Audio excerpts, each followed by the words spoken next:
Assalamu alaikum dear students. Welcome to class 7. Hope you all are doing well. As you all know that due to this pandemic our studies was paused. So let's continue our studies and have a look at our English book. It is your English book. We learn English by Oxford class 7. So let's start our very first topic, which is being good and kind. Open your books, page number 1. Let's start reading. Khizr has received a letter from his friend Abdullah. Khizar को अपने दोस्त अब्दुल्ला की तरफ से एक ख़त मौसूल हुआ. Receive मौसूल होना. Writing letters is one means of communication. Means of communication राब्ते के ज़राए. Writing letter is one means of communication. ख़त लिखना राब्ते के ज़राए में से एक है.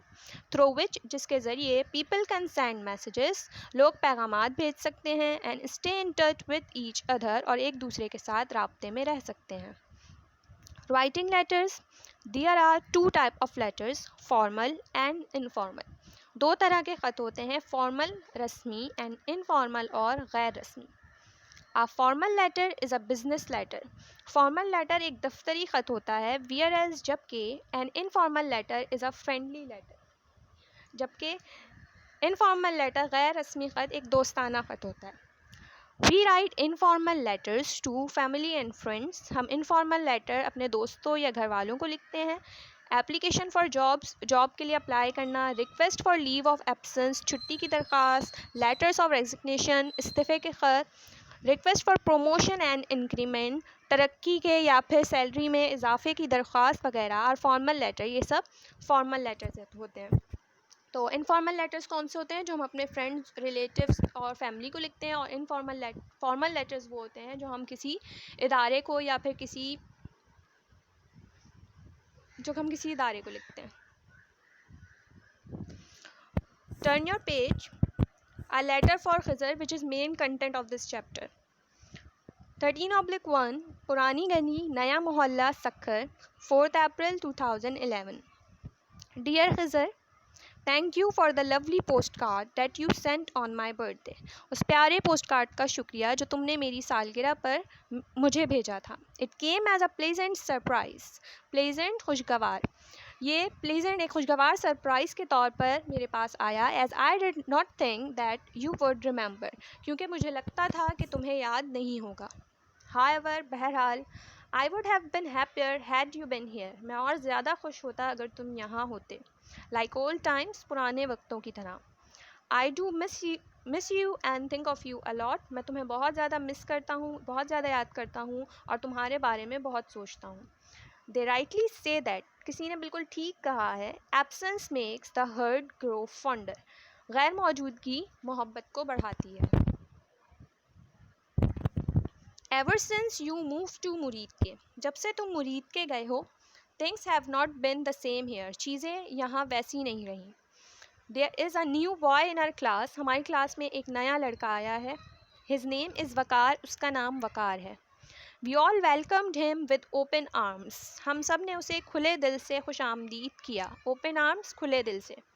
So that ताकि he would feel at home in a new place. वो नई जगह पर ख़ुद को आरामदेह महसूस करे. Feel at home का मतलब होता है comfortable feel करना किसी जगह पर. Little did we know that kindness would be repaid with such unusual behavior. Little did we know, जो हम नहीं जानते थे वो ये कि kindness would be repaid with such unusual behaviour. Unusual गैर मामूली, कि हमारी रहमदिली या हमारी मेहरबानी वो ऐसे गैर मामूली रवैये के साथ जो है वो अदा की जाएगी. Not only does he ignore us, ना सिर्फ वो हमें नज़रअंदाज करता है एट टाइम्स, बल्कि कभी कभार या ज़्यादातर. His manner is very impolite, उसका लहजा बहुत तल्ख होता है. इम्पोलाइट, तल्ख या rude. We do not want to complain to our teachers or the principal. हम अपने टीचर्स को और प्रिंसिपल को शिकायत करना नहीं चाहते. As we would like to resolve this issue ourselves, क्योंकि हम ये मामला ख़ुद हल करना चाहते हैं. Resolve, हल करना. Is there anything that we can do? क्या कोई ऐसी चीज़ है जो हम कर सकते हो? After all, it is one person against so many. आखिरकार वो एक शख्स हम सबके मुखालिफ है.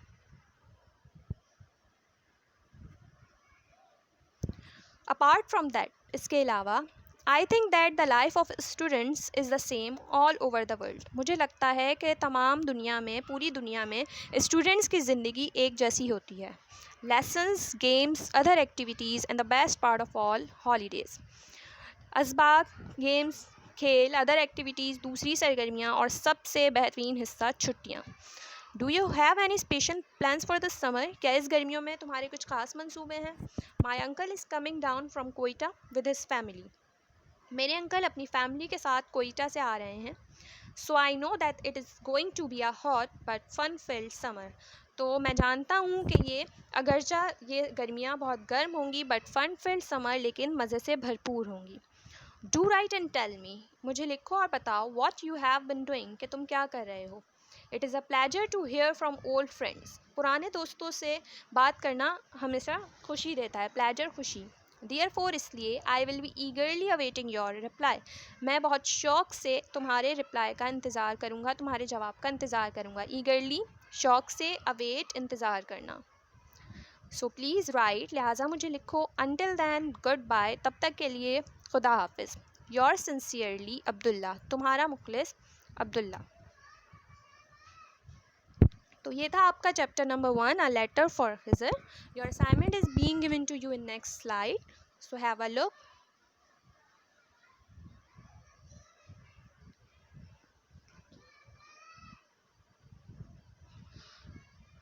ये असाइनमेंट आपको अपने लूज शीट्स में करना है और फिर आपने ये सबमिट कराना है। वर्ड सिनोनिम्स,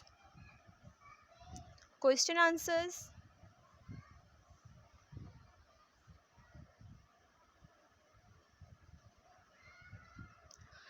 तो और ये होमवर्क है जो आपने अपना ख़ुद से करना है। एक्सरसाइज बी में आपको सिनोनिम्स से मैच करना है। उर्दू मीनिंग बता रही हूँ और आप इंग्लिश मीनिंग से मैच कीजिएगा। लाइक ओल्ड टाइम्स, पुराने दौर की तरह। ओपन आर्म्स, खुले दिल से। फील एट होम, आरामदेह महसूस करना। अनयूजुअल, गैर मामूली। रिजॉल्व, हल करना। इसके बाद आपने इन वर्ड्स के सेंटेंसेस बनाने हैं। स्पेशल, ख़ास। इशू, मसला या मामला। काइंड, मेहरबान, रहमदिल। प्लेजेंट, खुशगवार। और इस पैराग्राफ की आपने उर्दू में ट्रांसलेशन करनी है। ठीक है, उम्मीद है कि आप ये काम बहुत अच्छे से करेंगे। ठीक है, अपना बहुत ख्याल रखिए। अल्लाह हाफ़िज़।